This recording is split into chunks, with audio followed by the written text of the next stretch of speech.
అలాగే ఇళయరాజా గారి పాట, ఇళయరాజా గారి మ్యూజిక్ చేయకుండా పాట ముందు షూట్ చేసి తర్వాత మ్యూజిక్ చేసి తర్వాత ఎడిటింగ్ చేశాను. ఆ సందర్భం కూడా ఒక సందర్భం ఉంది. అవును అవును, అది లేడీస్ టైలర్, అది కూడా హిట్ పాట అండి. పాట రికార్డింగ్ అవ్వకుండానే షూటింగ్ అయిపోయిందండి. షూటింగ్ చేసాను, చేశాక రికార్డింగ్ చేసాం. పొద్దున్న రికార్డింగ్ అయింది, మధ్యాహ్నం తర్వాత ఈ టైంకి ఎడిటింగ్ అయిపోయింది.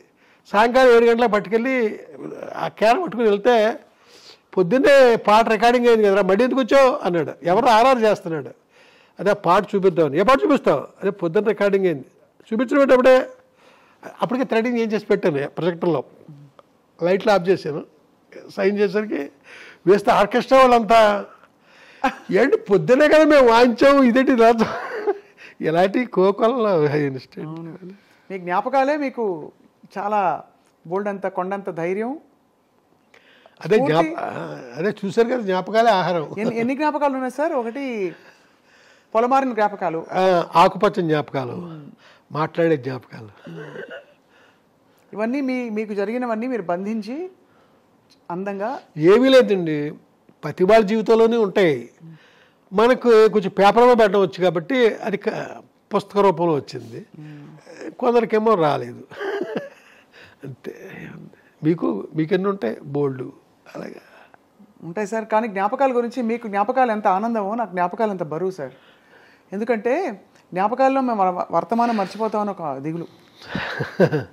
నేను వర్తమానం మర్చిపోవడం నాకు ఇష్టం. ఓ అది మీకు అది బాగుంది సార్. సార్ రమణ ఆశ్రమంలో మహర్షుల వారితో మీ అనుబంధం, ఎందుకంటే రాజా సార్ కూడా రమణ మహర్షి గారి పాటలు ఆయన చేయించినా కూడా పాడించిన స్టేజ్ మీద ఒక పాటతో మొదలు పెడతారు ఆయన పాట కచేరీలన్నీ కూడా.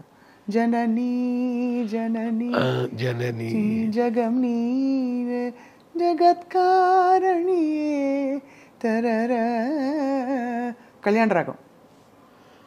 అవునండి. సో మీ ఆధ్యాత్మిక ప్రయాణం ఏంటి సార్? ఒకవైపు ఇంత చమత్కారం, ఇంత అసలు కదిలిస్తే ఇలా నవ్వించే పంచులు పడుతున్నాయి ఇందానించి, ఇంకోవైపు మీరు ఇలా ఆశ్రమాలకు వెళ్తారంటే అర్థం కావట్లేదు. అంటే బొమ్మ ఏమిటి సార్ మీ లోపల మదనం ఏమిటి ఆశ్రమానికి వెళ్ళడానికి? ఏమీ లే, పైకి ఎలా ఉంటాను, లోపల వేరే విధంగా ఉంటాను. మీకు సింపుల్గా చెప్పేశాను మీకు, పల్లవిలో ఫస్ట్ లైన్ లాగా. పైకి ఉండేది వేరే అండి, లోపల వేరే. బహుశా ఎప్పుడు మీరు ఎన్నిసార్లు చెప్పారో తెలియదు సార్, మీ శ్రీమతి గారి పాత్ర మీ జీవితంలో, వారు వెళ్ళిపోయాక మీ బాధ. నా గురించి తనకి ఏమీ తెలియదండి, ఏమీ తెలియదు. ఎవరైనా నా కోసం వచ్చారనుకోండి, సినిమాకి ఎడిటింగ్ ఉంటుంది, డబ్బింగ్ ఉంటుంది, ఆర్ఆర్ ఉంటుంది, షూటింగ్ ఉంటుంది, ఇన్ని ఉంటాయి కదా. తనకి ఏమీ తెలియదు. ఎవరు వచ్చినా సరే నా గురించి అడిగితే బయటికి వెళ్ళారండి అంతే. ఏమి ఎక్కడికి వెళ్ళాను, తిరిగి వచ్చే వరకు నేను ఎక్కడికి వెళ్ళానో తను చెప్పను కదా. అలాగే నేను బయట అవుట్డోర్ వెళ్ళాను అనుకోండి షూటింగ్కి, తను ఫోన్ చేయడం కానీ ఏమీ చేయదు. 4 రోజుల తర్వాత మళ్ళీ ఇంటికి వెళ్ళాకనే నాతో మాట్లాడేది. ఈ లోపల ఫోన్లు గిళ్ళు ఎప్పుడు తను చేసిన గుర్తులు లేవండి. మీ వరకు అది స్వేచ్ఛ కదా సార్, చాలా స్వేచ్ఛ. అంటే ఒకలా చూస్తే మీకు బోల్డ్ అంతా, మీరు చాలామందిని కలుస్తారు, బోల్డ్ పనులు ఉంటాయని. మీ పిల్లలు సార్ మీ బాణీలోకి మీ లేదండి. మా పిల్లల్ని వాళ్ళ అమ్మ ఏం చేసిందంటే, తనలాగే నాన్నగదిలోకి వెళ్ళకండి, ఎప్పుడు ఏదో పని చేసుకుంటూ ఉంటారు, ఇలాగా వాళ్ళు అలాగే అలవాటు చేసింది. వాళ్ళు వాళ్ళ అమ్మలాగే ప్రవర్తిస్తారు. నా సినిమా ఇండస్ట్రీతో సంబంధాలు అసలు అది. మరి వంశీ గారు ప్రపంచంలో ఇప్పుడు ఎవరున్నారు? ఎవరు లేరండి, ఎవరు లేరు. అంటే భౌతికంగా ఒక వ్యక్తిగా కాకపోయినా మీకు స్ఫూర్తి, రోజు పొద్దున్న లేస్తే ఇవాళ ఏమిటి నా పని, ఇవాళ ఏం చేయాలి అనే ప్రశ్నకి మీరు ఏం సమాధానం చెప్పుకుంటారు? ఇంక ఏం చేశాను నాకు నేనేనండి. ఇంకా మా పిల్లలు కానీ నా వైఫ్ కానీ వాళ్ళు ఎవరు ఇక్కడికి ఇన్వాల్వ్ అయ్యి ఏమి చేసేది ఏమి ఉండదు. మరి వంశీ గారు ఇప్పుడు మీరు 2 సినిమాలు తీయబోతున్నారని వినికిడి. ఫ్యాషన్ డిజైనర్ మీరు అనుకున్న స్థాయిలో విజయవంతం కాలేదు, 8% కాల. మరి దానికి ఏమన్నా బేరేజ్ వేసుకుని చూసారా? ఎందువల్ల ఇది వర్కౌట్ అవ్వలేదు, హిట్ అవ్వలేదు? 100% నేను చూశానండి. ఎందువల్ల అవ్వలేదు కూడా నాకు అర్థమైంది, అవ్వకపోవడం కరెక్ట్ అని కూడా అనిపించింది. ఇప్పుడు మరి రాబోయే సినిమాలు ఏంటి సార్ కథాంశాలు? అంటే ప్రతివాడు కూడా బాగుంటుంది రేపు పొద్దున్న నా సినిమా అనుకునే చేస్తాడు కదండి. అవునవును. బాగోదని ఎవరు చేయరు.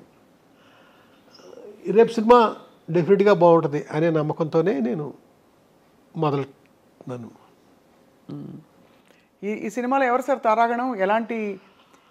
ఎలాంటి కళ్ళు కనిపిస్తాయి? అక్కడ దాకా రాలేదండి. ఆ కథ జరుగుతూ ఉందండి. తెలిసిన మొహాలు ఉంటారని ఆశిస్తున్నాం.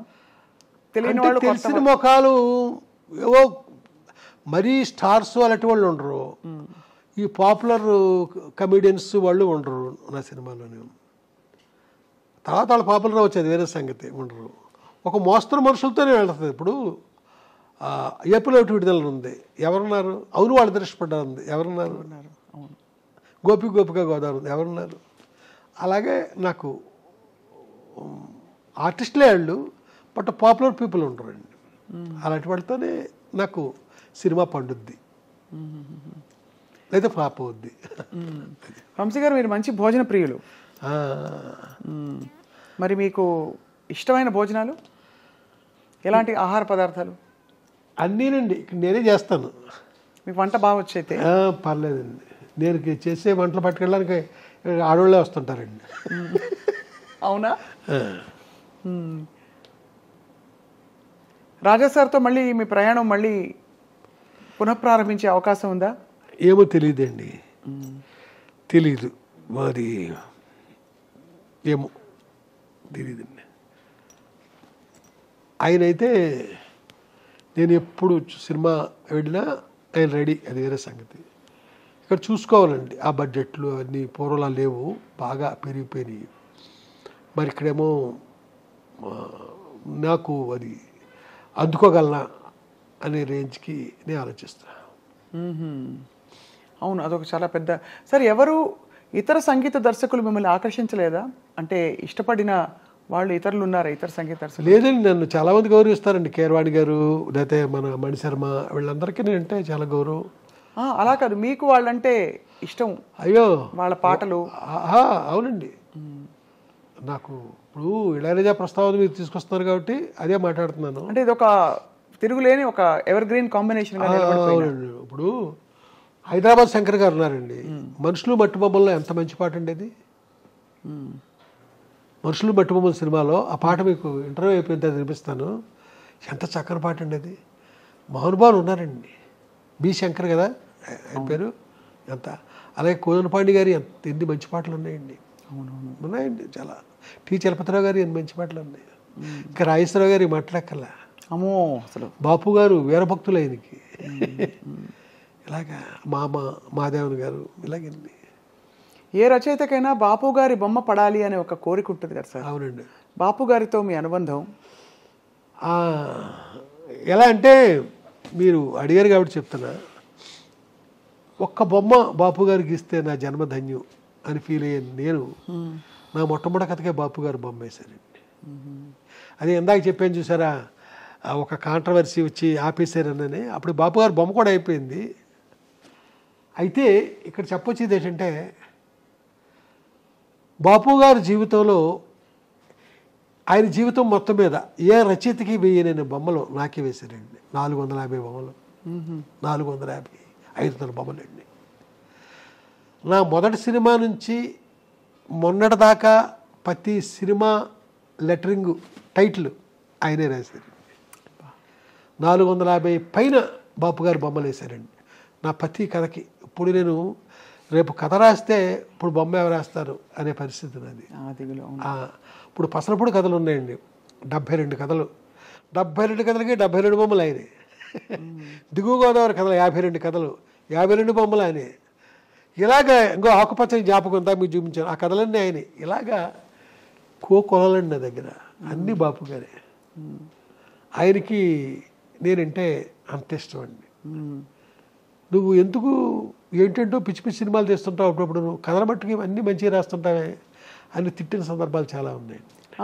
ఏ పిచ్చి పిచ్చి సినిమాల గురించి అన్నారు ఆయన? అంటే ఆయనకి మరి నేను అన్నీ మంచి ఏం తెలియదుగా. ఇప్పుడు ఓ రోజు నేను ఫోన్ చేశానండి, ఒక 2 నిమిషాలు తిట్టాలనుకుంటున్నాను, మరి భరిస్తారా? ఎలా సార్ చెప్పండి సార్. ఇప్పుడేనండి మీ కథ చదివి రమణ గారు కళ్ళమ్మ నీళ్లు పెట్టుకుని వెళ్ళారు. మీ కథకు నేను బొమ్మేస్తుంటే వచ్చి చదివి కళ్ళమ్మ నీళ్లు పెట్టుకెళ్ళారు రమణ గారు.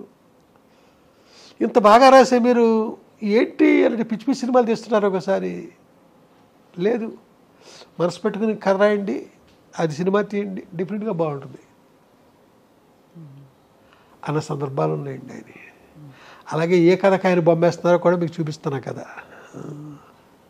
ఇలాగా బాపు గారు, విశ్వనాథ్ గారు, వీళ్ళందరికంటే భారతీరాజ గారు, వీళ్ళంతా నా గురువులండి, గుర్తులు. మీరు పోస్టర్ డిజైనింగ్ కూడా మీరే చేశారు కదా సార్, సాగర సంగము అని అంటారు. ఏడుది నాగేశ్వరరావు గారు ఈ సినిమాకి పనిచేయవయ్యా అన్నారండి సాగర సంగమం టైంలో. అప్పుడు నేను డైరెక్టర్ అయిపోయాను, మంచి పలకి తీసేసానండి. ఈ సాగర సంగమం తర్వాత సినిమా సితారా నేను డైరెక్ట్ చేయబోతుంది.